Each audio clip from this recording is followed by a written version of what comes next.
Good morning, good afternoon, good evening, depending on where you're watching from, dependendo de onde vocês estão assistindo e que horas vocês estão assistindo, né? Então, muito bem-vindos novamente.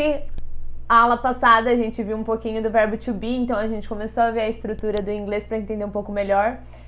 Today is a little bit dark in here, very cloudy, it was raining the whole day, it's only almost 3 p.m. I'm recording 3 p.m. It's this dark.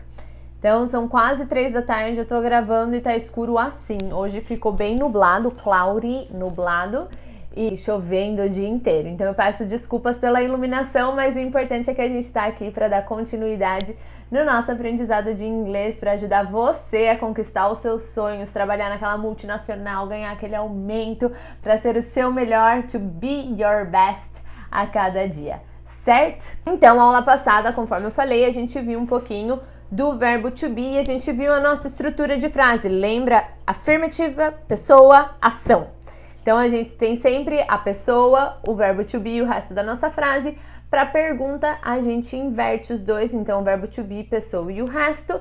E na negativa, a negativa vem sempre colada com o meu verbo to be. Lembram? Uma coisa que ficou faltando eu falar, que eu vou falar agora para vocês. Quando eu dou uma resposta curta de sim e não, então yes or no answers, que igual a gente tem no português, aqui no português a gente fala sim ou não e pronto, né? Mas eles acham isso um pouquinho grosseiros. Inclusive eu dou aula para um americano que a esposa dele é brasileira e quando eu tava explicando para ele que a gente só fala sim ou não, ele... é por isso então que ela me respondia yes, no, eu achava meio grosseiro.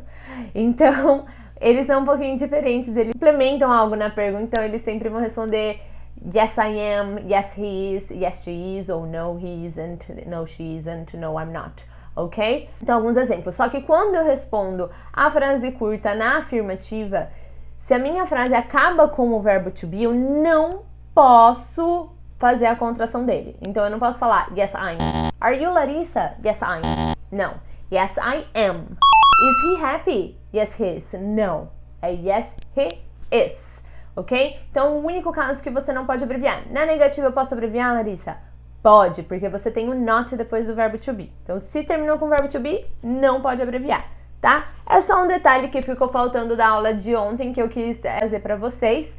E hoje a gente vai ver as diferentes formas de cumprimentar e de se despedir. Porque, lógico, quando você chega aqui, eu chego aqui para vocês, hello, how are you today? Isso é o básico do básico, né, gente? Então é importante também que vocês saibam fazer essa comunicação, iniciar uma conversa e tudo mais. Vocês têm aí algumas frases. Quais dessas frases vocês acham que são de cumprimento e quais dessas frases vocês acham que é para se despedir?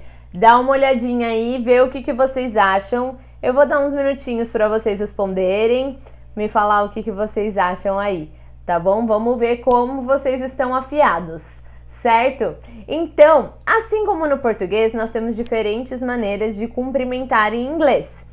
No português a gente tem oi, olá, e aí, tudo certo? Como você tá? Como tá a família, né? Porque no Brasil a gente já pergunta da família de todo mundo, né? A gente é muito amigável. Então, para eles também, você vai ter diferentes maneiras de cumprimentar. Alguns dos jeitos que a gente vê aí são as opções hi, hello, que seria o nosso oi, olá. Então, hi, hello. Good morning, good afternoon, good evening. Então, gente, uma coisa importante do evening que eu vou explicar pra vocês. O evening, ele é, em teoria, aquele fim de tarde e começo da noite, tá? É complicado que ele não tem um horário específico, porque não tem uma regra certa pra ele. Eu, Larissa, pessoalmente, considero o evening entre 5 e 7 horas. Então, 5 da tarde até umas 7 da noite. Existem livros, ou vocês vão ver pessoas que consideram 4 horas da tarde, consideram 8 horas da noite e ainda consideram evening. Então, isso é possível, tá? Não tem uma regra específica aqui pra eu falar pra vocês. O que é importante vocês saberem? Quando eu chego em algum lugar, se já tá no fim de tarde pra noite, eu vou falar good evening, independente do horário que for. Então, se eu chegar em um restaurante 10 horas da noite e eu for cumprimentar ali a hostess, recepcionista, que vai... recepcionista não, como que fala de restaurante? Enfim, a garçonete, a pessoa que tá ali pra te receber, a hostess. você vai falar good evening, independente do horário que for. Então, isso é uma dica pra vocês. Aí, além desses, você também tem pra perguntar como as pessoas então. Então, how are you? What's up? What's up é bem coloquial. E aí, meu? E aí, mano? Então, what's up? How's it going? Esse sim tem um pouquinho de dificuldade na pronúncia quando lê. Então, ó, how's it going? O meu S do how is, ali você tem o verbo to be, ele vai juntar com it. Terminou? Lembra disso quando vocês forem praticar também dica de pronúncia aqui. Terminou com consoante, começou com vogal, você vai conectar o som, tá? Então fica how's it going? How's it going? Ok? Então você tem o how are you? What's up? How's it going? How is everything? É uma outra opção também. Ok? Então essas são algumas maneiras de cumprimentar. Quando a gente passa aí para a parte de se despedir, o que a gente vê? Você tem o good night, agora sim. O good night você vai usar para se despedir. Larissa, eles nunca vão falar good night para cumprimento? Eu não vou dizer nunca, pode ser que aconteça, mas é muito incomum, tá? O good night ele é usado mais para se despedir mesmo. Então, have a good night, bye bye. Esses os britânicos adoram. Bye bye, bye bye now. Eles falavam 1 milhão de vezes pra mim no telefone. Então, bye bye, goodbye. O goodbye é quase como se fosse um adeus e o bye e o tchau. Então, goodbye eu diria que não é tão usado, tá? Ele é um pouquinho mais forte. Você também pode falar te vejo depois, te vejo amanhã. Então, você tem aí see you later, see you tomorrow. Se você combinar algum horário específico para se encontrar, você fala see you then, até lá, see you then. Pode usar os dias da semana, see you on Thursday. E quando alguém fala pra vocês see you e a data, você pode responder com see ya. Desse jeito, see ya. Bem comum, muito usado. Uma coisa importante pra vocês saberem também. Quando a gente tá falando com outras pessoas, principalmente pessoas que a gente não conhece, eles ainda têm a questão do senhor, senhora, eles são muito respeitosos nesse aspecto, com professores também, pessoas mais velhas. Então, é muito comum eles usarem. Então, é importante vocês saberem, eu trouxe aqui pra vocês. Então, você tem, o que é importante saber, ó?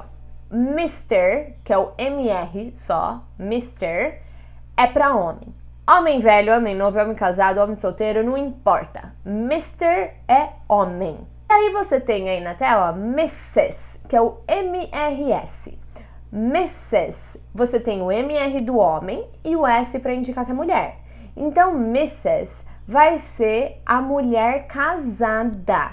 Vocês não viram aquele filme Senhor e Senhora Smith? Mr. and Mrs. Smith é pra mulher casada.